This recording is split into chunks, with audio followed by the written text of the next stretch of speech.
Hello everyone, welcome back to our channel. So ఇవాళ వీడియోలో మనం డిస్కస్ చేయబోయే టాపిక్ ఏంటంటే JNTU Anantapur MBA first year first సెమిస్టర్కి సంబంధించి ఫినాన్షియల్ అకౌంటింగ్ ఫర్ మేనేజర్స్లో ట్రయల్ బ్యాలెన్స్ ఏ విధంగా ప్రిపేర్ చేయాలి అనేది ఈ వీడియో అయితే ఎక్స్ప్లెయిన్ చేస్తాను ఈ వీడియోలో.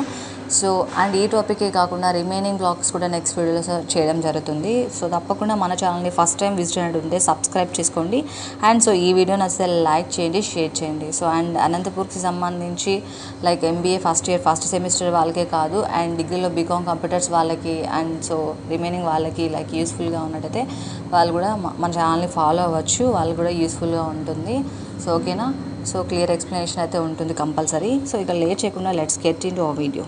So before preparing the trial balance, so మనం తెలుసుకోవాల్సిన ఏంటంటే debit balances and credit balances ఏంటో తెలుసుకోవాలి. So then it will be very easy to solve the trial balance problems. ఓకేనా. సో వన్స్ అవి చూద్దాము. So debit balances credit balances ఏంటో మీకు తెలియాలి. సపోజ్ మీకు డెబిట్ సైడ్ లైక్ డెబిటార్స్ అని వస్తుంది అకౌంట్, సో క్రెడిట్లో ఏమవుతుంది, క్రెడిటార్స్ అవుతుంది. సో అండ్ సో ఇప్పుడు అలాగే ఆల్ అసెట్స్ మనకి డెబిట్ బ్యాలెన్స్ కింద వస్తాయి. Like suppose profit loss printing and stationery and so like land and buildings, furniture and fixtures, these are all called assets అనమాట, debit balance కింద వస్తుంది. And credit balances like liabilities అన్నీ credit balance కింద వస్తుంది. Like suppose capital and etcetera like that. So liabilities అన్నీ credit బ్యాలెన్స్లో వస్తాయి అనమాట. అండ్ డెబిట్ బ్యాలెన్స్లో మళ్ళీ అగైన్ ఎక్స్పెన్సెస్ లైక్ ఖర్చులు అవన్నీ డెబిట్ బ్యాలెన్స్ కింద వస్తుంది. అండ్ ఇన్కమ్స్ గెయిన్స్, ఓకేనా, ఆదాయం, సో ఇవన్నీ క్రెడిట్ బ్యాలెన్స్ కింద వస్తుంది. And so losses debit balance కింద వస్తుంది. అండ్ ప్రాఫిట్ క్రెడిట్ బ్యాలెన్స్ కింద వస్తుంది. అండ్ అలాగే పర్చేసెస్ అనేది డెబిట్ బ్యాలెన్స్ అవుతుంది. అండ్ సో సేల్స్ అనేది క్రెడిట్ బ్యాలెన్స్ అవుతుంది. ఓకేనా. అండ్ సో సేల్ రిటర్న్స్ అనేది డెబిట్ బ్యాలెన్స్ అవుతుంది. పర్చేస్ రిటర్న్ అనేది క్రెడిట్ బ్యాలెన్స్ అవుతుంది. ఓకేనా. డ్రాయింగ్స్ అనేది డెబిట్ బ్యాలెన్స్ అవుతుంది. ఓకేనా. సో అట్లా ఇవన్నీ మీరు డెబిట్ బ్యాలెన్సెస్ క్రెడిట్ బ్యాలెన్సెస్ కంప్లీట్గా మీకు ఐడియా ఉన్నట్టయితే ఏది డెబిట్లో వస్తుంది సో ఏది క్రెడిట్లో వస్తుంది అని మీకు ఇవన్నీ మీరు నేర్చుకున్నట్టయితే సో ఇది ఏం టఫ్ ఉండదు. ఇవి నేర్చుకున్నట్టయితే చాలా ఈజీ అనమాట ట్రయల్ బ్యాలెన్స్ ప్రిపేర్ చేయడం. ఓకేనా.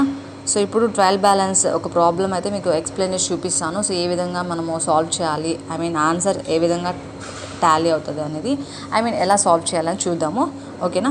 సో ఇప్పుడు మనం ట్రయల్ బ్యాలెన్స్ ఏ విధంగా ప్రిపేర్ చేయాలో చూద్దాము. సో ఫస్ట్ క్వశ్చన్ చూడండి ఇక్కడ, from the following information so is related to Ms. Lahari for the month ending of 31/3/2018.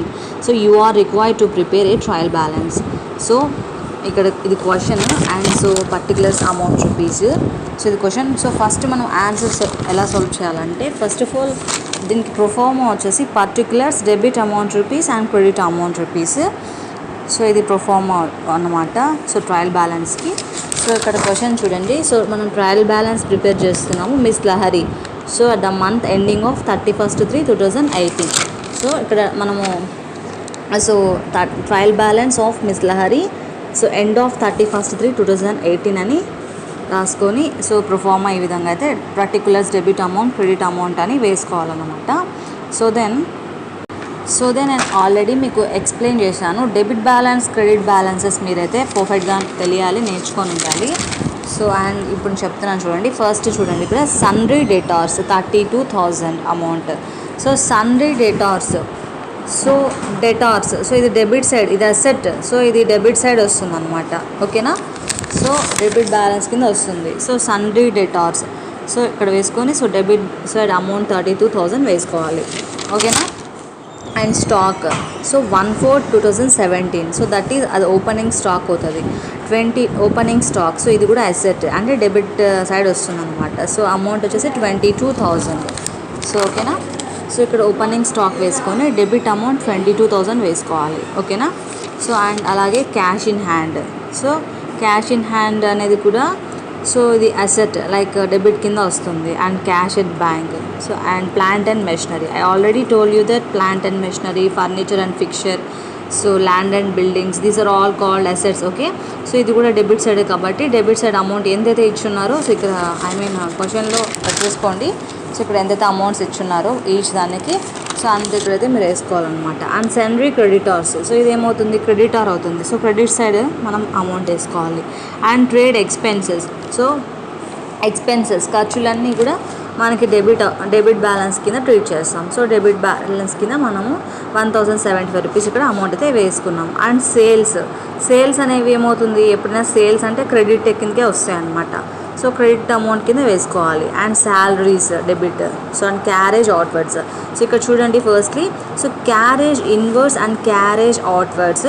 So మీకు ఈ రెండు డెబిట్ బ్యాలెన్స్ కిందే వస్తాయి. అది ఏ ప్రాబ్లంలో ట్రయల్ బ్యాలెన్స్ ప్రిపేర్ చేసినప్పుడు అది ఏ ప్రాబ్లం కూడా మీకు carriage outwards and carriage inwards కూడా బోత్ డెబిట్ బ్యాలెన్స్ కింద అయితే వస్తాయి అన్నమాట. అండ్ సో రెంట్ కూడా డెబిట్ బ్యాలెన్స్ కింద వస్తుంది. Bills payable. So bills receivable అనేది డెబిట్ కింద వస్తుంది, బిల్స్ పేయబుల్ అనేది క్రెడిట్ కింద వస్తుంది అనమాట. పర్చేసెస్. సో పర్చేస్ అనేది డెబిట్ కింద వస్తుంది, ఓకేనా. సేల్స్ అనేది క్రెడిట్ కింద వస్తుంది. I already told you that clearly, right. So and discount. So discount అని ఇచ్చారు అండ్ డెటార్ అని కూడా ఇచ్చారనమాట క్వశ్చన్లో. సో కాబట్టి డిస్కౌంట్ అనేది అమౌంట్ ఎంతైతే ఉందో అది డెబిట్ సైడ్ వేసుకోవాలి. And so capital. సో ఏ దాంట్లోనే సరే ట్రయల్ బ్యాలెన్స్ ప్రిపేర్ చేసేటప్పుడు క్యాపిటల్ వచ్చేసి క్రెడిట్ కింద ట్రీట్ చేయాలి. సో క్యాపిటల్ అమౌంట్ క్రెడిట్ కింద మనము వేసుకోవాలన్నమాట. So business premises. సో ఇది కూడా డెబిట్ కిందే వస్తుంది. సో మా అమౌంట్ వేసాక టోటల్ డెబిట్ సైడ్ అమౌంట్ అన్నీ యాడ్ చేస్తే మనకి ఒక ఆన్సర్ వస్తుంది. అండ్ క్రెడిట్ అంతా యాడ్ చేస్తే so as it is debit ఎంత వస్తుందో క్రెడిట్ అంతే రావాలి. సో రెండు టాలీ అవ్వాలన్నమాట. అలా టాలీ కానప్పుడు ఆ ప్రాబ్లం రాంగ్ అని మనం అర్థం చేసుకోవాలి. సో మీరు కేర్ఫుల్గా ఇవన్నీ చదివి డెబిట్ బ్యాలెన్స్కి ఏమవుతుంది, క్రెడిట్ బ్యాలెన్స్ ఏమవుతుందో చూసి మీరు వేసినట్టయితే ఆన్సర్ కరెక్ట్గా టాలీ అవుతుంది. సో ఇదండి ఇవాళ వీడియోలో. సో ఇలాంటి మరిన్ని వీడియోస్ కోసం మన ఛానల్ని తప్పకుండా సబ్స్క్రైబ్ చేయండి. అండ్ సో రెగ్యులర్గా ఫాలో అవుతూ ఉండడానికి ట్రై చేయండి. So see you in the next videos. Bye.